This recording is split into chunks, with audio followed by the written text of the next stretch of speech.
Bonjour à tous, on se retrouve aujourd'hui pour une nouvelle vidéo sur, vous l'aurez compris, donc comment rendre sa maison le plus ergonomique possible.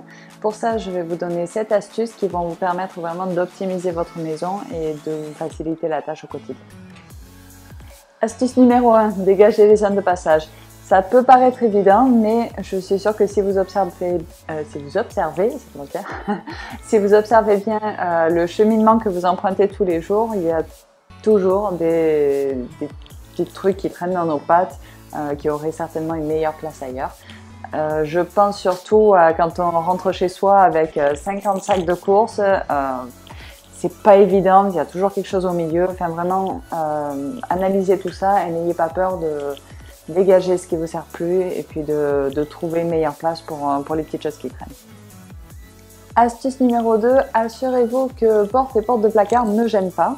Donc chaque porte doit s'utiliser de façon logique, ça peut paraître un peu bête, mais voilà, regardez un petit peu toutes vos portes et les portes de placard et puis posez-vous la question de savoir si ce serait pas plus pratique de l'ouvrir dans un sens ou dans l'autre, ou même d'investir dans une porte coulissante. Pour ce qui est des portes de placard, je pense notamment aux portes de la cuisine, qui ne doivent jamais, au grand jamais, écoutez-moi bien sans trop choquer.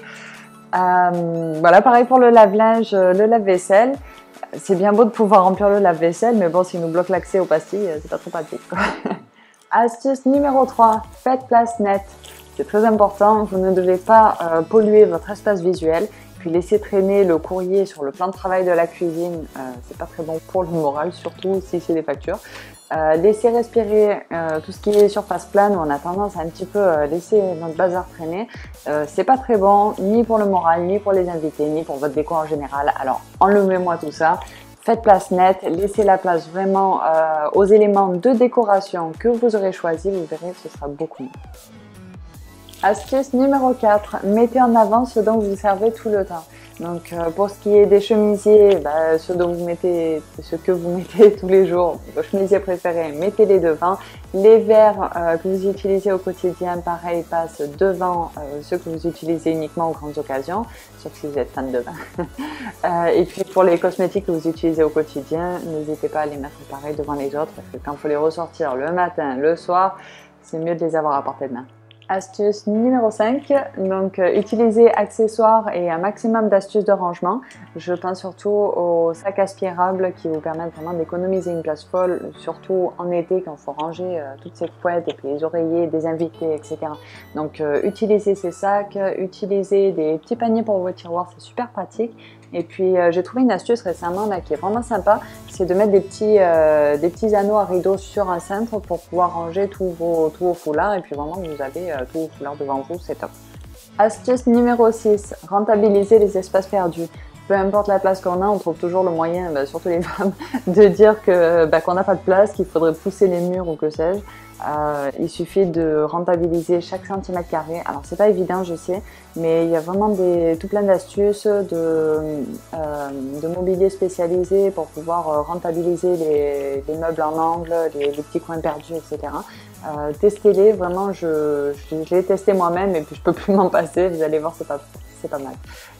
Après, pour ce qui est de la hauteur, n'hésitez pas à vraiment utiliser toute la surface que vous avez, toute cette hauteur, que ce soit dans la salle de bain, dans la buanderie, dans le dressing, dans votre chambre, enfin peu importe.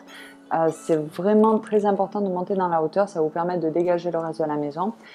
On a l'impression parfois que ça va faire un effet bloc, donc du coup on se rattrape sur les espèces de meubles bas. Mais vraiment il y a des placards avec des poignées, enfin au lieu d'avoir une poignée, il y a un petit bouton poussoir qui vous permet vraiment de faire place nette au niveau du mur. On a vraiment l'impression d'être face à un mur. Donc voilà, et puis derrière tout ça vous pouvez avoir un dressing, des rangements plutôt impressionnants. Alors oui, on stocke en hauteur, on achète des boîtes de rangement, on s'équipe et puis on utilise l'espace qu'on a à portée de main uniquement pour ce dont on se sert là, maintenant, tout de suite, tous les jours. Astuce numéro 7, donc la dernière mais pas des moindres, pensez à tout avoir à portée de main au bon moment. Je pense surtout aux pantoufles au pied du lit, ça peut vous mettre le sourire de bon matin. Le petit bloc-notes à côté du téléphone, quand on vous donne un numéro, c'est plutôt pratique de pouvoir le noter pour éviter de griffonner avec un truc qui marche pas sur le coin de sa main.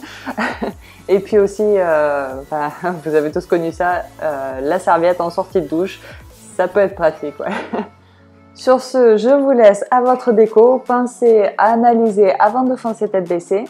Abonnez-vous si vous voulez ne rien rater. Et puis, laissez-moi un petit pouce bleu, vraiment, ce serait sympa. Si vous avez des questions, laissez-moi un commentaire, je vous répondrai. Et puis, je vous dis à très vite pour une nouvelle vidéo. Bye bye.